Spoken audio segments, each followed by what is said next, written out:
এসে বলে বাদশাহ আপনার জন্য তো বাইরে যেতে পারি না, মানুষ শুধু গালি দেয় আপনাকে।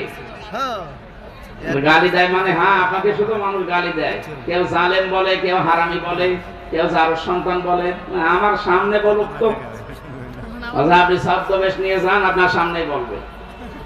ও ছদ্মবেশ লাগিয়েছে, যে দরবেশের কথা শুনছিলেন, ও ছদ্মবেশ নিয়েছিল, দাড়ি কেটে সফান সফা, চেনা যাচ্ছিল না। ওই রকম একটা ছদ্মবেশ নিয়ে বাইরে গেছে, রাস্তায় একটা গ্রাম্য লোকের সাথে দেখা, ডাক দিয়ে বলে, ওই বাদশাহ হাজ্জাজ বিন ইউসুফ লোকটা কেমন? কত জালেম, একটা জারজ সন্তান। যেই বলেছে জালেম আর জারজ, গেছে ওর মাথা খারাপ হয়ে। বলছে বেটা আমার জিনিস না, আমি সেই হাজ্জাজ বিন ইউসুফ। চিন্তা করছে আমার তো আর মাথা থাকবে না। ডাক দিয়ে বলছে বাদশাহ আপনি আমারে চেনেন? না, আমি এই গ্রামের ওই লোক যার মাসে 2 দিন মাথা খারাপ হয়, আজকে তার পয়লা দিন। তুই পাগল, তোর 2 দিন মাসে মাথা খারাপ হয়, আজকে পয়লা দিন, তার মানে আরেকদিনও মাথা খারাপ হবে এই মাসে। তোর সাথে কথা বলে যা, ওই দিনকে তো পাগল বলে বেশি গিয়েছে। কথা বলছে না কেন? আমরা এই 15.5 বছরে পাগল বলে বেশি আছে। তাছাড়া পাগল না বলে আমরা তো থাকতাম সবাই ওর ভেতরে, অথবা অনেককে ইলিয়াস আলীর মতো গুম করে দিত। আমার বিশ্ববিদ্যালয়ের 2 জন 8-9 বছর হয়ে গেল, ওলিউল্লাহ মুকাদ্দাস এখনো পাওয়া যায়নি। মিনি আয়না ঘর এবং বড় আয়না ঘরে কত মানুষ ছিল, কতগুলো মানুষ এভাবে তারা লিখে রাখতো এই আঙ্গুল দিয়ে, এত বড় বড় নখ হয়ে যায়। 5 বছর, 7 বছর, 8 বছর, 10 বছর, 14 বছর পড়ে আছে, কেউ জানে না। তারা দেওয়ালের সাথে লিখে রাখতো ভাঙা ভাঙা অক্ষরে এই আঙ্গুল দিয়ে, যে ভাই যদি বাইরে কেউ যেতে পারেন আমার এই নাম্বারে জানাবেন যে আমি বেঁচে আছি। এখনো পর্যন্ত দেখি অনেকে জালেমের সাফাই গায়। আমি মানুষ না, এই বাংলাদেশের 18 কোটি মানুষ যদি জালেমদের মাফ করে দেয়, ব্যারিস্টার আরমানের বউ জীবনও মাফ করবে না। বাস্তবতা বোঝেন কিছু? কত ঝড় গেছে এই মানুষগুলোর উপরে। আমার 10 দিনেই আমার জীবন শেষ, তারা আজ 10 বছর 8 বছর। আলেমদেরকে যত অপমান করেছিল, আল্লাহ ডবল অপমান এখন তাদেরকে করছে। এই জন্য সাবধান থাকবো আমরা। আলেমরা নবীর ওয়ারিস সরাসরি, আল উলামা ওয়ারাসাতুল আম্বিয়া, নবীর উত্তরাধিকারী তারা। নবীর গায়ে হাত দিলে যা হতো, আলেমদের গায়ে হাত দিলে তাই হবে।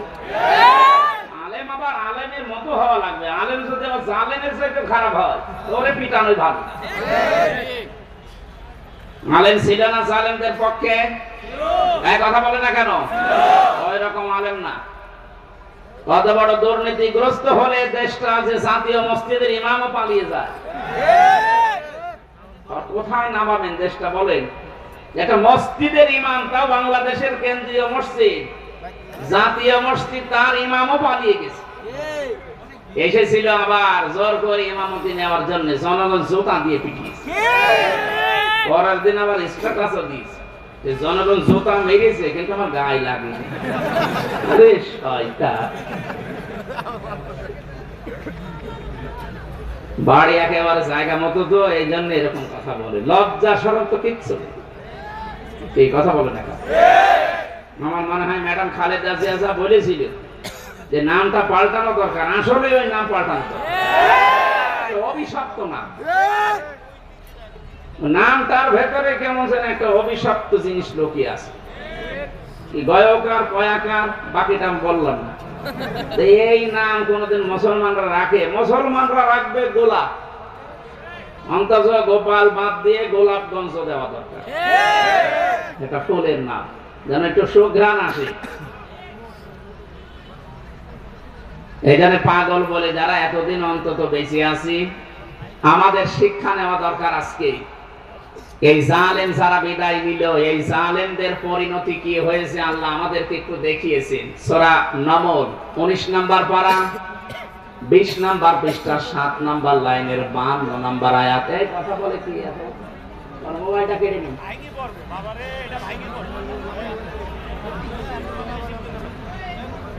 জরুরি হলে পেছন থেকে কেটে পড়বে, কথা বলা যাবে না ভাই।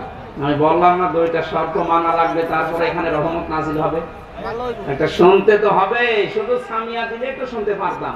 আল্লাহ বলেন না ফাস্তামিউ, একেবারে অ্যাক্টিভ হয়ে শোনা লাগবে, মনোযোগ সহকারে।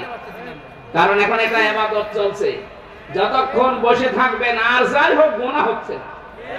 এই কথা বলে না কেন? আর গুনাহ যদি না হয় বিপরীত দিকে সওয়াব মাস্ট বি হবে। এক একটা অক্ষর শুনবেন 10টা করে নেকি পেয়ে যাবেন। সুবহানাল্লাহ বলতে পারেন না?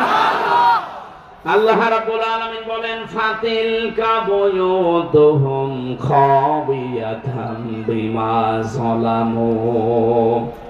এখানে যারা আলেম বসে আছেন, আল্লাহ হযরত লূত আলাইহিস সালামের কাহিনীটা নবীকে জানিয়েছেন, আমাদেরকে শোনাচ্ছেন কেন?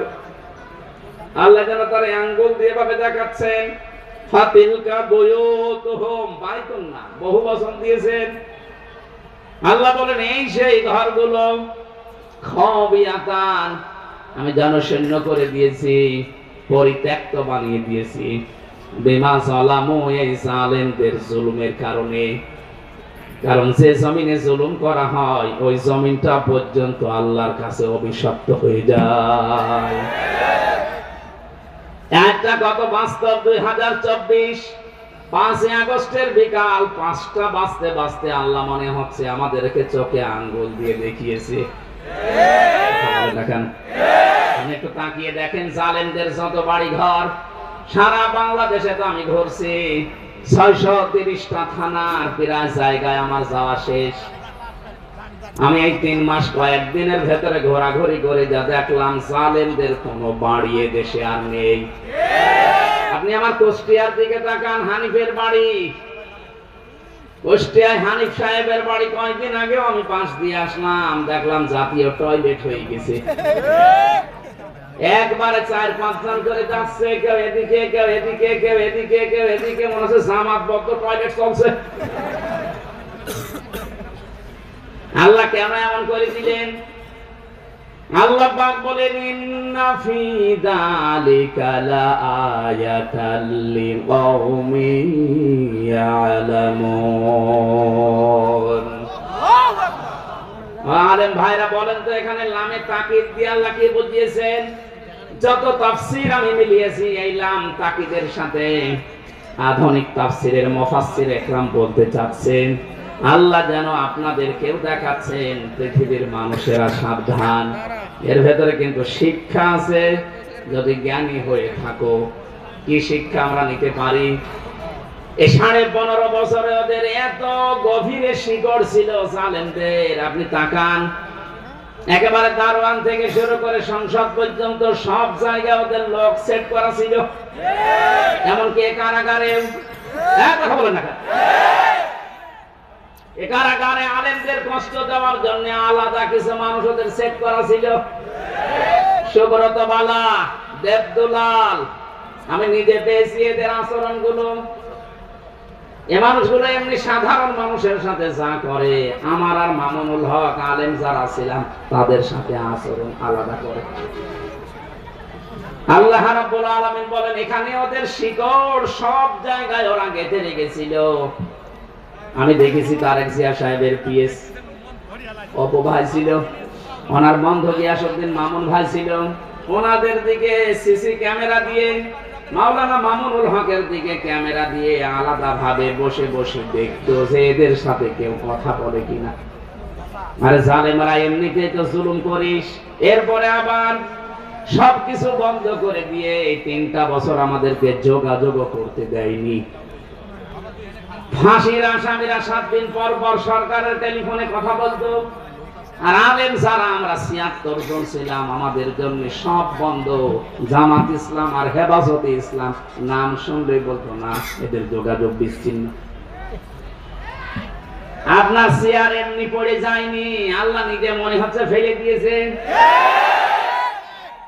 আল্লাহ রাব্বুল আলামিন বলেন এখানে তোদের শিক্ষা এদের বিশাল শিখর যদি আমি আল্লাহ কেটে দিতে পারি, কেটে দিয়েছে কে এইটার ফাইল কিন্তু জানা নেই। এটা সূরা আনাম ৭ নাম্বার পারার ১২ নাম্বার পৃষ্ঠার ৪ নাম্বার লাইনের ৪৫ নাম্বার আয়াতের প্রথম অংশে আছে। ফাকতিআ দাবিরুল কওমিল্লাযীনা যালামু, জালেমদের শিকড় কেটে দেওয়া হয়ে গেছে। কতিয়া এটা মসুল, কেটেছে কে ফাইল জানা নেই। আপনি তাই দেখতে পাবেন ৫ আগস্টের বিকাল ৫টা বাজতে বাজতে জালেমদের বাড়ি ঘর, ওদের অফিস সবগুলো গুড়িয়ে দিয়েছে। কে ভেঙেছে? ফাইল নেই। বলতে পারবেন যে হানিফের বাড়ি অমুক ভেঙেছে? না, আপনি পাবেন না, মনে হচ্ছে ফেরেশতা ভেঙে দিয়েছে। এই জন্য তো কুতিয়া দিয়েছেন যে ফাইল নেই। আমরা এখান থেকে কি নিতে পারি? এদের এত বড় শিকড় যদি আল্লাহ একেবারে মাটি থেকে উপড়িয়ে ফেলতে পারে, ওদের বাড়ি ঘর এখন জনশূন্য পরিত্যক্ত। মনে করছেন শুধু কুষ্টিয়ার হানিফের বাড়ি না, সারা বাংলাদেশের অবস্থা এক। যেখানে যেখানে গেছি জালেমদের বাড়ি ঘর গুলো, আমি গত পরশু দিনও ছিলাম কিশোরগঞ্জে, এক জালেমের বাড়ি দেখলাম, ওইটাও জাতীয় টয়লেট। হানিফের বাড়ি তো ৫-৬ জন যায়, এখানে দেখছি ৮-১০ জন একসাথে যাচ্ছে। আমি একটা কারণ খুঁজে পেয়েছি আমার নিজের জীবন থেকে। হজে গিয়েছিলাম ১৬ সালে। বললাম না ইশারা করবেন, কথা বলেন কেন? কাবা শরীফ তাওয়াফ করার পরে আবার উপরে গেলাম, হঠাৎ দেখি পেটে যন্ত্রণা, ব্যথা। এক পুলিশকে ডাক দিয়ে বললাম, ইয়া আখি তাল, এদিকে আসেন ভাই। উনি আসার পরে জিজ্ঞাসা করছে, কি? ইয়া হাজিউল হুজ্জাতাইনা বিলাদুকা, হাজি দেশ কোথায়? জি তুমি বাংলাদেশ। বাংলাদেশ থেকে এসেছি। উনি বলে, কি সমস্যা? হ্যাঁ, এখানে মুশকিল আছে, আমার পেটে ব্যথা। এখানে ফার্মেসি কোথায়? আমার বলছে ফার্মেসি লাগবে না, পেটে ব্যথা কেন টের পান না? না তো, এই জায়গাটা তো আবু জেহেলের বাড়ি, আপনি এখনো পায়খানা না করে দাঁড়িয়ে আছেন। তাড়াতাড়ি করেন। পায়খানা করে দেখি আমার পেটের ব্যথা ভালো হয়ে গেছে। আমার তো মনে হচ্ছে জালেমদের যত বাড়ি বাংলাদেশে সবগুলো যেহেতু অভিশপ্ত, সবগুলো এখন উজাড় গৃহ, পরিত্যক্ত টয়লেট হয়ে গেছে। এদেশের মানুষের পেটে ব্যথা হলে প্রসাবের চাপ দিলে ওই জায়গায় যে কাজ করবে। এরপরও যদি আপনার শিক্ষা না হয়, এরা আমাদের শিক্ষা নেওয়ার বিষয় কিন্তু এখনো বলিনি। আমাদের শিক্ষার বিষয় আগামীতে যারা দেশের দায়িত্বে আসবেন, যারা আসবেন, আপনি আর যাই করেন যেন জালেম হবেন না। কারণ এই শব্দটা ঘৃণিত শব্দ, আল্লাহর কাছে নিন্দিত। জালেমদেরকে আল্লাহ সবচাইতে বেশি টার্গেটে রাখেন। সূরা ইব্রাহিম ৪২ নম্বর আয়াত, ওয়ালা তাহসাবান্নাল্লাহা গাফিলান আম্মা ইয়ামালুজ যালিমুন। আল্লাহ পাক বলেন, কি মনে করেন হে নবী আমি জালেমদের কোনো খবর রাখি না? সবচাইতে বেশি খোঁজ খবর রাখি আমি জালেমদের ব্যাপারে। এই জন্য আমরা সামনে যারা আসে আমি আহ্বান জানাচ্ছি, খুব ভালোবাসি আপনাদের, সে যেই হোক, সামনে যারা চেয়ার পাবেন তারা আর যাই করেন বাংলাদেশে জুলুম করবেন না। এ জুলুম নিজের নফসের উপর থেকে শুরু, নিজের উপরও জুলুম করবেন না। নিজের উপরে জুলুম কি? অনেকের অর্থ সম্পদ, টাকা পয়সা, প্রভাব প্রতিপত্তি, ক্ষমতা হয়ে গেলে তখন পাপ কাজে পা বাড়ায়। এটা সূরা হুদের ৯ নম্বর আয়াতে আল্লাহ বলে দিয়েছেন, ওয়ালা ইন আযাকনাল ইনসানা মিন্না রাহমাতান সুম্মা নাযা'নাহা মিন ইন্নাহু লায়াউসুন কাফুর। এই আয়াতের সারমর্ম এটা, কোন মানুষ যখন নিজের নফসের উপরে জুলুম আরম্ভ করে, হ্যাঁ আগে টাকা পয়সা, প্রভাব প্রতিপত্তি ছিল না, অপরাধ করতে পারে নাই, এখন টাকা পয়সা, অর্থ সম্পদের মালিক আল্লাহ বানিয়েছে, এখনো লাল পানি খায়, এখনো বাবা খায়। কথা বলছেন না কেন? আমি কি বোঝাতে পেরেছি? নফসের উপরে এটা একটা জুলুম। আপনি আজকে থেকে সিদ্ধান্ত নেন, আল্লাহ আমাকে যেখানেই তোলুক, আমি অন্তত আমার নফসের উপরে এখন থেকে আর জুলুম করব না। শরীরের উপরে মানুষ জুলুম করে, এই যে অনেকে মুরব্বীরা বের করে দেন, তাড়াতাড়ি দেন, ডিস্টার্ব হয়ে গেল, দেন তাড়াতাড়ি দেন, চলে যান।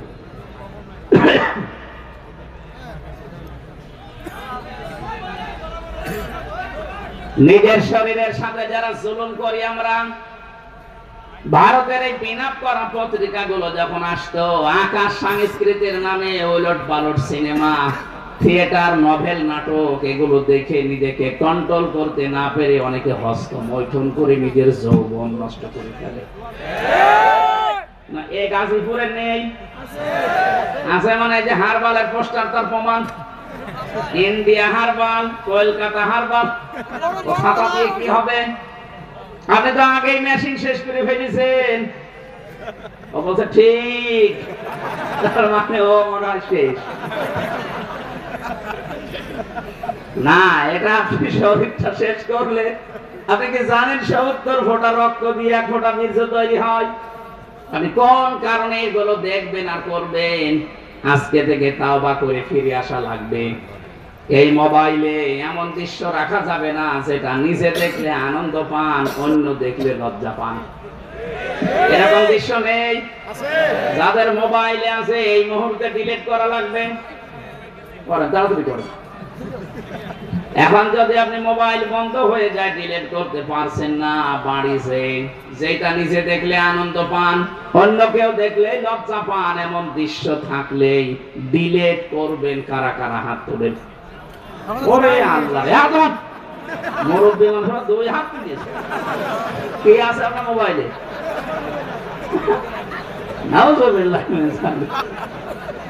যুবক মানুষ হাত তুলে তো মারা যায়। আপনি আমার দাদার বয়সী, আর আপনি 1 হাত না তুলে 2 হাত তুলেছে, মনে হচ্ছে ওর মোবাইলে সব মমতাজ ভরা। না, এসব রাখা যাবে না ভাই।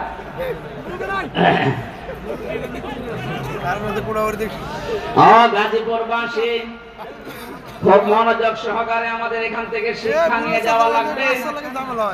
সুতরাং আমার নিজের শরীরের উপর থেকে কোনো কিছু যেন অপচয় হয়ে না যায়, কারণ সেইটা অপচয় করবেন, ওটা কিন্তু আর কোনোদিন ফিরে আসবে না। খুব গুরুত্বপূর্ণ জিনিস আল্লাহ শরীরের ভেতরে দিয়ে রেখেছেন। যত খাবার খান, এই খাবারগুলো নির্যাস থেকে পিত্ত রস তৈরি হয়। বিজ্ঞান এখন প্রমাণ করছে শরীরে পেটের ভেতরে যতক্ষণ খাবার থাকবে পিত্ত রস পড়তেই থাকবে। খাবার না থাকলে রস পড়া বন্ধ হয়ে যাবে। আল্লাহটা দিয়ে বোঝাতে চায়, বান্দা আমি নিজে অপচয় করি না, এটা তার প্রমাণ। রসটা যেহেতু দামি, এত দামি রস, এটা যতক্ষণ তোর পেটে খাবার থাকবে এটা ফোঁটা ফোঁটা পড়বে, খাবারগুলো হজম হবে। এটা যখন খাবার থাকবে না, পড়লে তো অপচয় হবে। এই জন্য আমি আল্লাহ ওটা অটোমেটিক বন্ধ করে দেই। অথচ আমাদের শরীরের অপচয় আমরা যারা করছি কিছু মনে করি না। যৌবন যখন শেষ হয়ে যাবে তখন আর দোয়া করেও কাজ হবে না, তাবিজ কবজও কাজ হবে না। এখন থেকে সতর্ক, আমরা যেন অন্তত এই শয়তানি কাজে কেউ হাত পা না বাড়ায়। কথা বলেন না কেন? মানতে পারবেন ইনশাআল্লাহ? তাহলে আমরা আজকে থেকে শিক্ষা নিয়ে গেলাম, জালেমদের প্রতি যেহেতু আল্লাহর সবচাইতে বেশি টার্গেট, আর নিজে আল্লাহ মামলা দায়ের করবে, নিজে মামলা দায়ের করবে জালেমদের বিরুদ্ধে। এটা সূরা শুরা 25 নাম্বার পারা 6 নাম্বার পৃষ্ঠা 13 নাম্বার লাইনের 42 নাম্বার আয়াতে আছে, ইন্নামাস সাবিলু আলাল্লাযীনা ইয়াযলিমুনান নাস। আল্লাহ পাক বলেন, অবশ্যই আমি আল্লাহ মামলা দায়ের করব কিয়ামতের ময়দানে জালেমদের বিরুদ্ধে। মামলার বাদীকে আপনি কি টের পাচ্ছেন কি বলছি? মামলার বাদী যত বড় হয় মামলা তত কঠিন হয়। আমার যিনি মামলা দিয়েছিল, যদি এরকম সলিমদ্দি কলিমদ্দি কেউ দিত, 3 দিনও আমার আটক রাখতে পারতো না। কয় টাকা নেবে, টাকা দিয়ে বের হয়ে চলে আসতাম। তো মামলার বাদী এমন জন, তো টাকা পয়সার দরকার নাই, ওকে আটকিয়ে রাখবে এই ধান্দা ছিল তার। এখানে মামলার বাদী যেহেতু বড়, আমার মামলা এরকম কঠিন ছিল। এতবার সিএমএম কোর্ট, জজ কোর্ট, হাইকোর্ট কতবার মামলাটা তুলেছে, না জামিন হবে না, কারণ মামলার বাদী সরাসরি রাষ্ট্র। এই জন্য কিয়ামতে যেহেতু আল্লাহ নিজে বিচারপতি, নিজে রায় দেবেন, নিজেই মামলার বাদী, আপনি বলেন তো বিবেক দিয়ে যে আপনাকে জামিন দেওয়ার আর কেউ আছে?